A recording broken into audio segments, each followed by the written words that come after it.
Brad Holmes, I swear, if I could kiss you, I would. Kyle Hamilton. Malik Willis. How stupid do you look this morning? Last night, every NFL team told you what they thought of Malik Willis. I am so tired of the same old Lion narrative from all of you people. The Lions didn't just draft the cocaine. What they drafted last night was the highest graded shit you could possibly get. Brad Holmes, thank you. Sheila Hamp, congratulations. Seriously, last night, that's how you operate. That's how you work. That's how you go about your business. It is with great pleasure and enjoyment, excitement, whatever you want to call it, that we get to do a show this morning. It is. I am really humbled and happy this morning. I really am. Not only for everybody in Detroit, for selfish reasons, everyone at this network that's worked so hard over the last year and a half, 2 years, to have a night like last night, have the Lions move up in the draft for the first time since 2010. It's a special night. It really was. There's only one question that needs to be asked today, or answered. Okay. Did the Lions draft the cocaine? They absolutely did. Last night, the Detroit Lions drafted not only the cocaine. Maddie, if you could throw me that, please. The Lions didn't just draft any type of cocaine last night. I don't feel confident in Just throw it. Just throw it. The Lions didn't just draft the cocaine. What they drafted last night was the highest graded shit you could possibly get. At the defensive end position, they got a top 3 prospect, if you want to just be fair, right? Okay. He's at least top 3, Aidan Hutchinson. They also got a top 3 prospect at the wide receiver position, who on most boards was number 1 before that ACL injury. The Detroit Lions, let me just congratulate them. Brad Holmes, their staff, unbelievable. Unbelievable. I've said it for weeks now leading up to the draft. I really believed in the front office, Terry, that they operate differently. This is the first time in the franchise's history that I'm actually taking them seriously. And they reward everybody with a night I don't think people are appreciating enough yet. You traded up 20 spots for a third-round pick. Put that into perspective. You moved up 20 spots in the draft from 32 to 12 for a third-round pick. Yes, you swapped the first and second. That's irrelevant. That's irrelevant. You dropped 14 spots in the second round, and you moved up 20 in the first, and you got the number 1 receiver on most people's board. While the Packers are sitting there at 22 and 28, not sure if they want to move up for a wide receiver. Nobody had the Detroit Lions moving up in the draft for a wide receiver. Nobody. They did not. And in fact, I'll tell you what, when the trade was made and we didn't know who they were going to draft, I thought Kyle Hamilton. You know what? Honestly, there were 2 moves last night at pick number 12 that would have set me off the rails. It would have been Kyle Hamilton or Malik Willis. I would have lost my mind. But, again... But how can you go off on Kyle Hamilton when you have the edge rusher? The reason we didn't want Kyle Hamilton at 2 is because, well, you have no There's pass no value rush there. Look, Baltimore got a very good player at 14. And I think Baltimore had probably the 3rd, 4th best draft out of everybody last night. Having said that, no, Kyle Hamilton is, again, it's not needed for this team. What is more important? And again, I look to the market. What are GMs telling me? What GMs and scouts are telling me, Terry, and what they told all of us last night, is all those dumb motherfuckers who said, Kyle Hamilton is number 2, Malik Willis number 2 overall. That you're all dumb motherfuckers. You're stupid. You have no idea what you're talking about. And last night, what every GM, every scouting department told you was that the wide receiver position has never been more valuable than it is right now. Right. The second Drake London went off the board, it was wide receiver frenzy. Jahan Dotson went at 15. That was unexpected.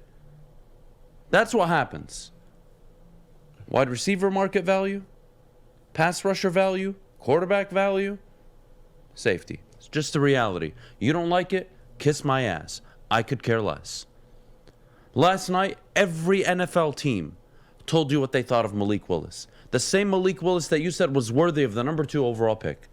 He didn't even get drafted in the first round. And by the way, Don't take my word for it, right? What does Adam know? Go ask one of the most respected franchises in the NFL, the Pittsburgh Steelers. They did their homework on Malik Willis and Kenny Pickett. And you know who they took at number 20? Kenny Pickett.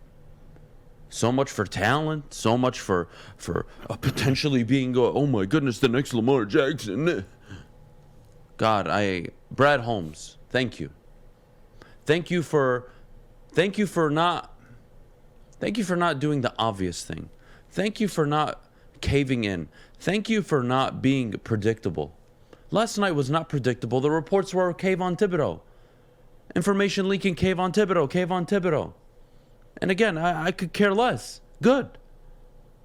But it wasn't. And they had their pick in before Jacksonville's was even announced. And they knew they were getting Aidan Hutchinson. Why? Because Trayvon Walker obviously was going number 1 to Jacksonville. And they ran that card up to the podium so quickly. They may have done that to protect themselves. My understanding I am very happy with them. They told Kayvon Thibodeau they were going to take him. I love that. Good. Play the deception game. And look, if they put out the reports to try and maybe increase the market value of the number 2 overall pick, fine. But they were taking Aidan Hutchinson. And boy, we'll get to the picks in a little bit. Thank you, Brad Holmes. Thank you, the Detroit Lions. I am so very happy with how you operated last night. That is a competent franchise to me. That's how a competent front office operates. They don't sit up there and, again, I'm not trying to dog any front office, all right? It's not in my best interest. Having said that, the Vikings, rookie GM, Brad Holmes takes advantage of it. You moved up 20 spots, Terry, when the Packers needed a wide receiver and they had 2 first-round picks available. Mm-hmm. When there are many teams that needed a wide receiver, and all you got was a 3rd-round pick. Oof. And again, Minnesota, Lewis Cine, congratulations, good pick. And they're going to pick at 34 tonight. And then at 66. Good for Minnesota. They got some capital. The Lions won the trade. They got a top 2, top 3 wide receiver off the board. At number 12, in a year where everybody was talking about what, Terry? How good the wide receivers are and how it's going to be trade mayhem. And the Lions didn't give up anything, in my opinion, to move up for Jameson Williams. Aidan Hutchinson, Jameson Williams, A-plus night for Brad Holmes, A-plus night for everybody that works in the scouting department. And again, I'm sorry, Terry, but I have to say this one more time. Go ahead. To all of you that actually pushed and put your bold chest out there. Kyle Hamilton. Malik Willis. How stupid do you look this morning? How stupid do you look? I am sorry. Corey, I love you, man. I'm sorry, though. You actually thought that guy who last year would have been a 3rd, 4th round pick was worthy of the number 2 overall pick? Come on, guys. I'm all for you like this player, you like that player. I can respect that. Kiss my ass and get out of my face with the idea that the Lions were going to spend a number 2 overall pick on a project quarterback or a safety. Move with it. Get I don't think it would have been stupid to take the safety at 14, though, or 12. No. But I'm glad that's not what they moved up for. But you know what? And when I was looking at these mock drafts, when you look at who they had teams playing or picking, you can say I could see them taking that, except one team, the Detroit Lions. That's when they're like, hey, let's go have a bottle of booze, and then we're going to make the Lions pick, because they were talking about Sauce Gardner, Kyle Hamilton, just things you would not do if you were a competent front office. I bet you next year, now that the Lions have proven themselves 2 years in a row, we're not going to see all this silly stuff with the Lions and what about these next mock year, drafts. Terry? Wait, 1 second. I'm getting. Yes, hello. What is it? Wait, the Lions have 2 first-round picks next year? Yeah. What? Yeah. Wait, you traded Matthew Stafford for draft capital, which you've never had in basically the last 20, 30 years? You have draft capital, and you were bitching about the Rams winning, and then it actually didn't matter because you actually have a GM that can operate? Wait, what? Huh? What? Hello? Wait, you traded up 20 spots for a 3rd? What? Really? You're kidding me. What happened to you're not a Lions fan if you're rooting for Matthew Stafford to win? What happened to having the number 32 overall pick severely impacted and held back the Detroit Lions? I am so tired of the same old Lion narrative from all of you people. I am so done with it. Good GMs, good front offices make the most of any situation. The Lions are so lucky, so fortunate to have Brad Holmes. 10 out of 10. Terry, there's the expression, it says, the saying is, when you develop into a man, there's that moment. You can equate it to whatever you want, but, it's that night, that instant, something that defined you as a man. Right. Last night was Brad Holmes' defining moment. Well, in the Jewish community, the Lions turned 13 last night. Yep. So they're a man. But, what we fought about all these weeks is, damn, Matthew Stafford is winning. So instead of getting the number 24 pick, they're going to get the number 32 pick. Brad Holmes took that equation out of it because now you had 32, 34, whether it was 31 or 32 or 26, he was going to move that pick and plus the second rounder to get something. And that's what he did. So it was irrelevant how well Matthew Stafford did last year. Thank you. And Didn't again, matter. Next year, Terry, 2 first-round picks. And you traded up 20 spots. Guys, do you not understand the magnitude of what 20 spots in the NFL draft is? If the Lions were picking at 26, they would have moved up to the number 6 overall pick. Like, put it a little bit into perspective here. They moved up 20 spots for a third-round pick. Brad Holmes, I swear, if I could kiss you, I would. Unbelievable. Congratulations to you. Everybody that works with you. I'm sure he turned down that kiss, though. He can turn it down. I don't care. He gets it either way, man. Congratulations. Sheila Hamp, the decision with Spielman, everybody in that front office right now, congratulations. Seriously, last night, look, you guys can call me a cynic. You cannot like what I say half the time. At the end of the day, last night, that was some real company shit, is what I like to call it. That's how you operate. That's how you work. That's how you go about your business. You don't sit there at 32 and wait for the board to pay out. You like a player, you go get him. And for Brad Holmes and his staff last night, it was Jameson Williams. And they moved up and gave up essentially nothing for it. And they got the number 1 possibly wide receiver on the board tonight. Or, last night. That's a haul. And I hope that tells you very clearly what this team's intentions are. I'm not Mr. Crazy Man expecting 7, 8, 9 wins this year. They went out and got Jared Goff, a real wide receiver, along with Amon-Ra St. Brown. And now you have TJ Hawkinson and a deep backfield. Hell, they could still go running back later on in the draft if they wanted to get some fresh legs. This is a football team that is starting to come together.